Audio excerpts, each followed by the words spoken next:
रमेश एक अच्छा लड़का था, लेकिन उस पर गलत इल्ज़ाम लगाया जा रहा था। रमेश बोला, आंटी जी, मैं आपसे बार बार कह रहा हूँ कि मेरा ऐसा कोई इरादा नहीं था। जो इल्ज़ाम भाभी जी मुझ पर लगा रही हैं वो एकदम गलत है। 3-4 महिलाओं के बीच बैठी अपने दोस्त की माँ से वह कहे जा रहा था।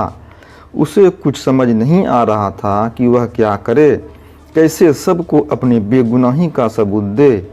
सबकी घुरती आंखों में न जाने कितने सवालों का जमघट लगा हुआ था और उसकी आंखें यहाँ वहाँ कुछ तलाशती बरसती जा रही थी।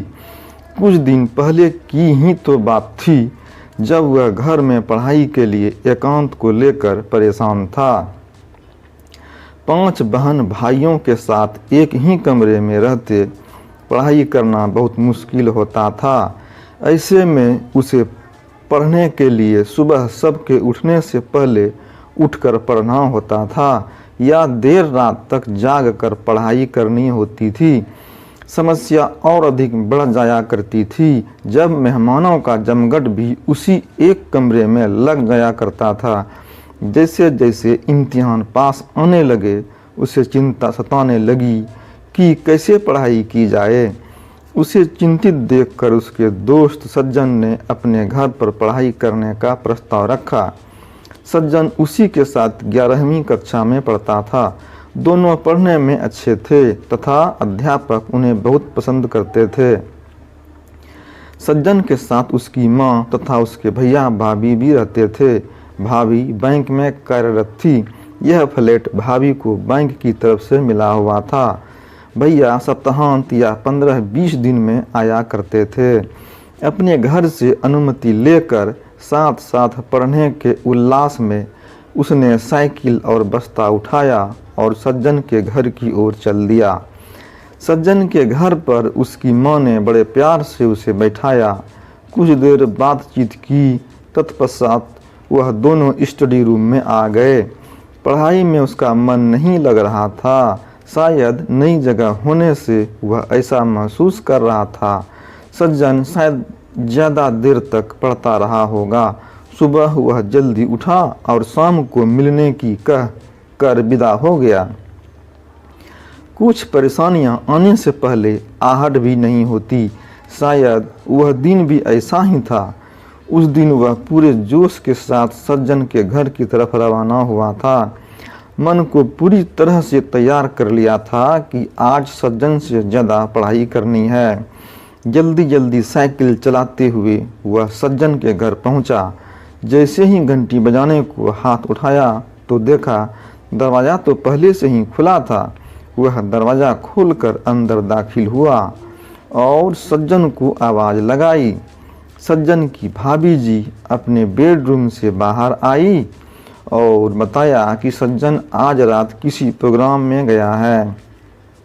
वो आंटी जी भी पड़ोसी के यहाँ गई हुई हैं। इतना सुनते ही वह पड़ोस में आंटी से जाकर मिला और उन्हें बताकर कि आज वह अपने घर पर ही पढ़ लेगा। अपने घर लौट आया। रात देर तक पढ़ते रहने से नींद खुली भी न थी कि बदहवास सी सज्जन की आवाज़ ने उठा दिया।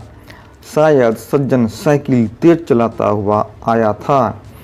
क्या हुआ, परेशान क्यों है? पूछने पर बोला, जल्दी चल, तुझे घर बुलाया है, बाकी बात मैं तुझे रास्ते में बताऊंगा। वह घबरा गया कि एक रात में ऐसा क्या हो गया जो उसे इस तरह बुलाया जा रहा है। सज्जन ने बताया कि उसकी भाभी ने उस पर यह इल्ज़ाम लगाया है कि उसने कल रात उनके साथ ज़बरदस्ती करने की कोशिश की है। सुनते ही उसके हाथ पांव फूल गए। ऐसा तो कभी सपने में भी नहीं सोचा होगा। कोई औरत ऐसा घिनौना इल्ज़ाम कैसे लगा सकती है। आंखों के सामने अंधेरा सा छाता जा रहा था। वह एक पत्थर की मूरत सा साइकिल के पीछे बैठा रहा। समझ नहीं आ रहा था कि यह सब कैसे हो गया। सज्जन की भाभी से उसकी तो कोई दुश्मनी भी नहीं थी, फिर यह सब। सज्जन कहे जा रहा था, यार मुझे और मेरी माँ को तुझ पर पूरा विश्वास है, परंतु भाभी ने सारे पड़ोस को इकट्ठा कर लिया है। दरअसल वो किसी बहाने से हमें घर से निकालना चाहती है। तुझे तो साथ चलना ही पड़ेगा। अभी साइकिल से उतर भी नहीं पाया था कि सज्जन की माँ ने उसे देखते ही सवाल किया, तुमने ऐसा क्यों किया? वह बोला, आंटी जी, मैंने ऐसा कुछ भी नहीं किया। मैं तो भाभी के बताते ही तुरंत बाहर निकल गया था। मैंने बचपन से यही सीखा है कि बड़ी भाभी माँ समान होती है। तो आप ही कहिए, मैं ऐसा कैसे कर सकता हूँ? कहते कहते वह रोने लगा। शायद जो बात वह खुद समझा नहीं पा रहा था, आंसुओं ने सभी को समझा दी थी। आंटी बोल रही थी, बेटा मैं जानती हूँ तुम ऐसा नहीं कर सकते, लेकिन दरवाज़ा खुला हो तब भी बिना खटखटाए अंदर नहीं जाते। सारी औरतें भी जो अब तक उसे घूर घूर कर देख रही थी बोली, हाँ बेटा यह गलत बात है, लेकिन तुम्हें देखकर लगता है तुम एक अच्छे घर के लड़के हो। जाओ जाकर अपनी पढ़ाई पर ध्यान दो। वह हतप्रभ सा उन्हें देखता ही रह गया। हाँ, शायद वह सब ठीक ही कर रही है। खुला दरवाज़ा भी खटखटाए बिना अंदर प्रवेश नहीं करना चाहिए।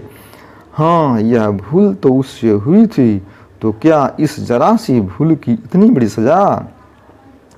फ्रेंड्स, कई बार पुरुषों की गलती नहीं होती है, फिर भी महिलाएं महिला होने का नाजायज़ फ़ायदा उठाती है। क्या यह सही है? कमेंट कर हमें बताइएगा। यदि आपको कहानी अच्छी लगी हो तो सब्सक्राइब भी कीजिएगा।